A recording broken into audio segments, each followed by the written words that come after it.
بس کائنات میں کسی اور کا نہیں. اگر ہے تو لا الہ الا اللہ محمد رسول اللہ، اس سے آگے بات ہی ختم ہو جاتی ہے.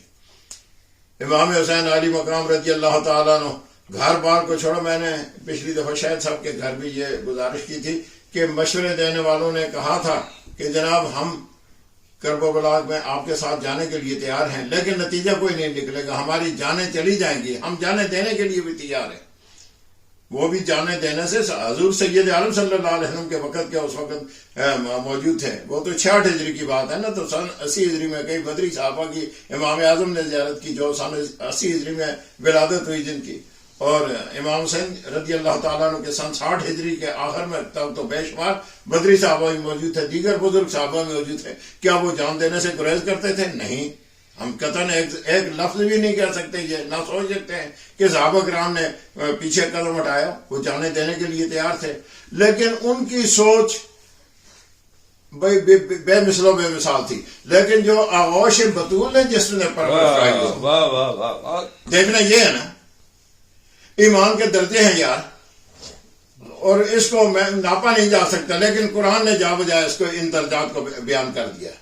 اور یہاں پیر جماعت علی شاہ صاحب رحمۃ اللہ علیہ بڑے صاف ستھرے انداز میں فرماتے ہیں، بندہ مومن سے لے کر کلمہ طیبہ جب بندہ پڑھتا ہے نا تو ایمان کے سر میں کلمہ داخل ہو جاتا ہے، وہاں سے لے کر رسالت نبوت تک 26 آپ فرماتے ہیں سٹیپ ہیں، 26 مدارج ہیں.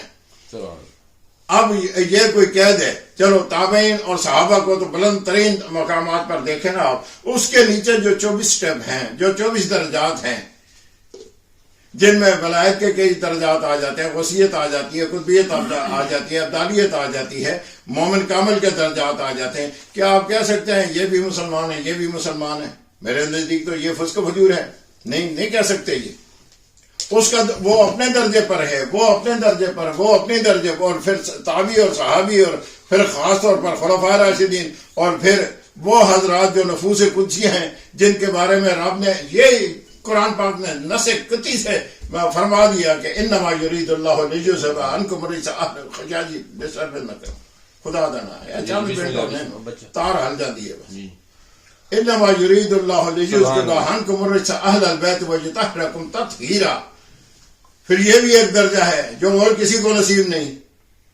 صحابیت تو یہ مطلق صحابہ میں بھی ہے اہل بیت، لیکن اہل بیت کا جو درجہ ان نفوس قدسیہ کو حاصل ہے وہ عام صحابی کو حاصل نہیں ہے. اس لیے مقصد کیا نکلا، نتیجہ کیا نکلا کہ ابراہیم خلیل اللہ بے خوف خطر بیٹھے ہوئے ہیں. اقبال نے بھی کہا نا، بے خطر کود پڑا آتش نمرود میں، عقل محف تماشا لب بام بھی. عقل تو کہتی ہے کیوں اپنے ڈیفنس کرو نا، جگہ میں جو ڈالا جا رہا ہے تو کوئی ہر بندہ اپنا ڈیفنس کرتا ہے نا. وہ کیوں بے خوف بیٹھے ہوئے؟ اس لیے کہ وہ خلیل تھے اور وہ منزل لا الہ الا اللہ محمد رسول اللہ کو پا چکے تھے. لا الہ کی جو منزل ہے نا، اس کے منزل تک اب ایک بندہ ہے مبتدی، ایک ہے آدھے راستے میں، ایک ہے 3/4 کر چکا ہے، اور ایک ہے منزل تک پہنچ کر اس کو محبوب بن چکا ہے، اور محبوب نے ہر قسم کے انعام و کرام سے بھی اس کو نواز دیا ہے. بھلا کہہ سکتے ہو کہ منزل پر پہنچے ہوئے بندہ اور مبتدی بندہ یہ بھی مسلمان ہے وہ بھی نہیں؟ ہم نہیں مانتے اس بات کو. یہ قرآن نے خود درجہ بندی کر دی، رسول اللہ صلی اللہ علیہ وسلم نے درجہ بندی کر دی. ابراہیم علیہ السلام جتنے بھی امتحانوں سے اللہ پاک نے گزارا وہ بڑی تحمل کے ساتھ اور انتہائی خندہ پیشانی کے ساتھ. یہاں اسی لیے تو ہمارے بزرگوں نے لکھا نا، زخم پہ زخم کھا کے دی، اپنے لہو کے گھونٹ پی، آہ نہ کر لبوں کسی عشق دل لگی نہیں. اب اس کو دیکھو اور آج کے مسلمان کے اس کو دیکھو کہ نمک بھی اگر کسی کے کھانے میں کم ہو تو وہ تانا دے کے اٹھ کے چلا جائے کہ جی اس کو تو تمیز ہی نہیں کھلانے کی. وہ کس درجے پر ہے؟ کھانا تو موجود ہے تیرے سامنے، ایک نمک کی وجہ سے تو جو ہے نا شفا ہو چکے ہیں، اور ان کو دیکھو سب کچھ چھن گیا. کہا جناب شہداء کی اگر زندگیوں کو دیکھو نا، بدر و حنین والوں کو یا کربلا والوں کو، تو انہوں نے تو اپنی جان پر بھی اپنا کلیم نہیں کیا. یہ نہیں کہا کہ یہ جان میری ہے، یہ ہمارے پاس چند دن کے لیے امانت ہے، جب مالک واپس دے گا، محمد لے لیے ٹھیک ہے جی، علی اکبر لے لیا ٹھیک ہے جی ننے اور کیسے کیسے 19 افراد جو خاندان نبوت کے اپنے سامنے تیروں کی بارش ہوتی دیکھی، نیزوں کی بارش ہوتی دیکھی، تلواروں کی جھنجھاڑ دیکھی، لیکن پھر بھی کہا یہ سارا کچھ یا اللہ تیری طرف سے ہے اور ہم نے بھی تیری طرف ہی جانا ہے، ہمارے پاس تو ہے ہی کچھ نہیں، ہم تو صرف تجھے راضی کرنے کے لیے اس دنیا میں آئے بس. میں نے پچھلے جمعے پر بھی کہا تھا کہ ایک زندگی ہوتی ہے تابع زندگی، وہ ایک بندہ گزارتا ہے، وہ کہ یہ کیا اس سے بچو اس سے بچو، اپنی سیکورٹی کرو، اپنا ڈیفنس کرو، یہ کرو وہ یہ کرو. اور ایک ہوتا ہے over and above the life کہ ماورائے زندگی جو ہے اس نے صرف مقصود محبوب دیکھنی ہے، مقصود دیکھنا ہے اور اپنے محبوب کو دیکھنا ہے کہ میرے محبوب کی رضا کس بات میں. زخم کے زخم کھا کے جی اپنے لہو کے گھونٹ پی، آہ نہ کر لبوں کو سی، عشق دل لگی نہیں. اس لیے دوستان گرامی، جس کو زبان پر بھی میں یہاں معافی کے ساتھ گزارش کروں گا، میں وہاں جو گاؤں میں جب وہ جمعے کی گفتگو شروع ہوئی نا، میں نے کہا جس کی زبان پر بھی نہ آتا ہو کلمہ طیبہ، ہم کیسے کہیں گے کہ اس کے قلب میں یہ بیج موجود ہے کلمہ طیبہ کا، جس کی تعریف میرے رب اللہم صلی اللہ سیدنا محمد، جس کی تعریف رب کریم فرما رہے الم تر کیف ضرب اللہ مثلا کلمۃ طیبۃ کشجرۃ طیبۃ اصلها ثابت وفرعها فی السماء.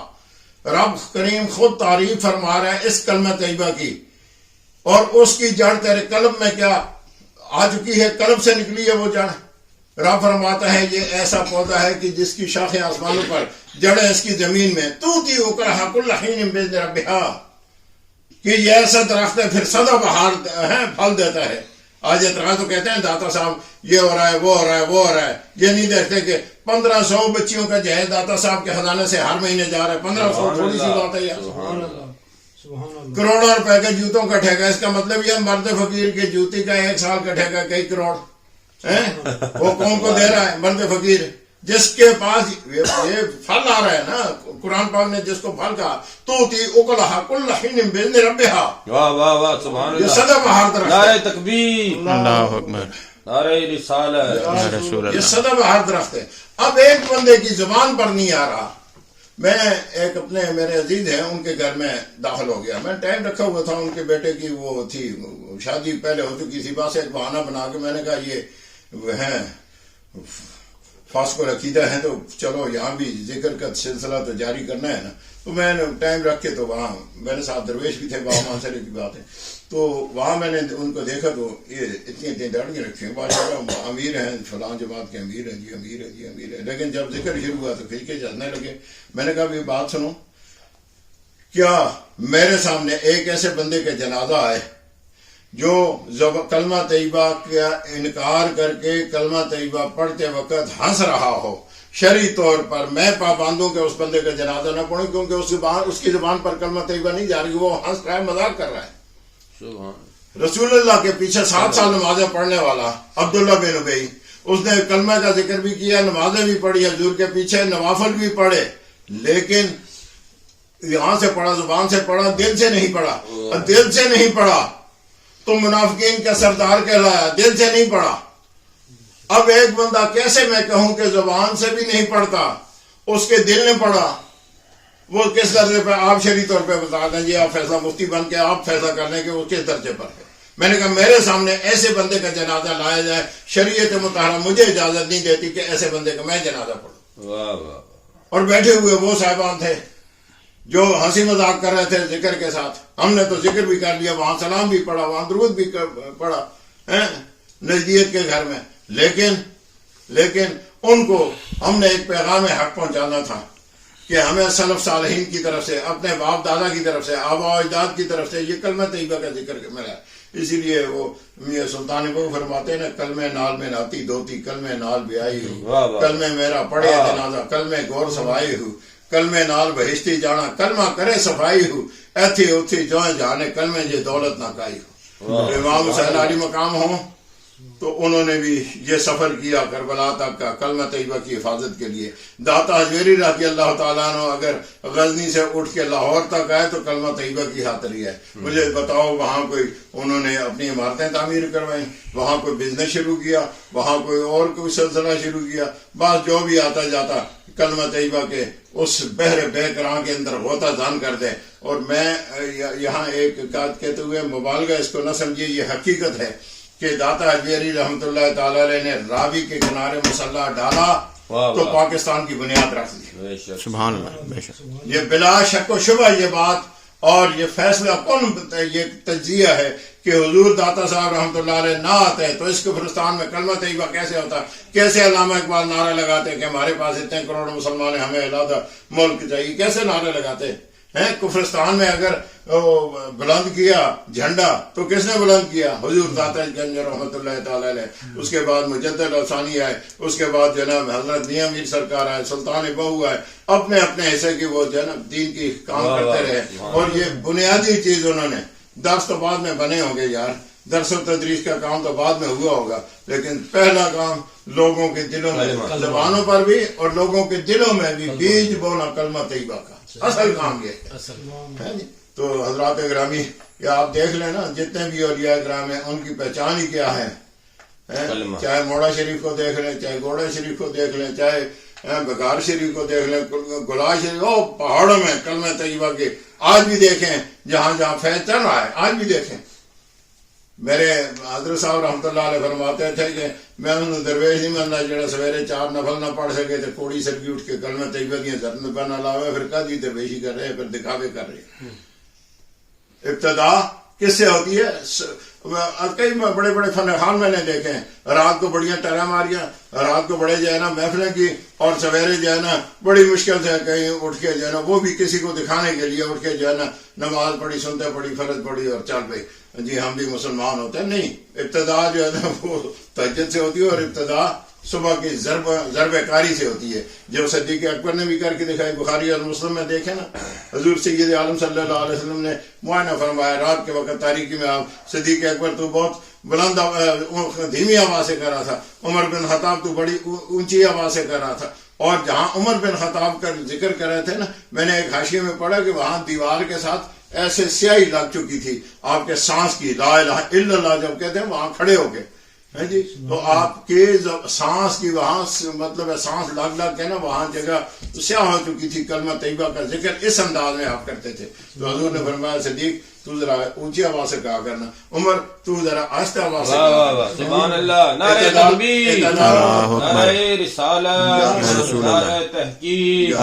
اس لیے میری تو ایک تحریک ہے، جہاں بھی جہاں اس ملک میں ہوں، چاہے پاکستان میں ہوں، جہاں مجھے لیڈیز ہماری مائیں بہنیں بیٹیاں ملتی ہیں، جوان ملتے ہیں، ہم کہتے ہیں کہ شام کے وقت اپنے بچوں کے یا ننے بچوں کو بٹھا کے 5 منٹ کلمہ طیبہ کا ذکر کرایا کرو نا، اللہ کا ذکر کرایا کرو نا.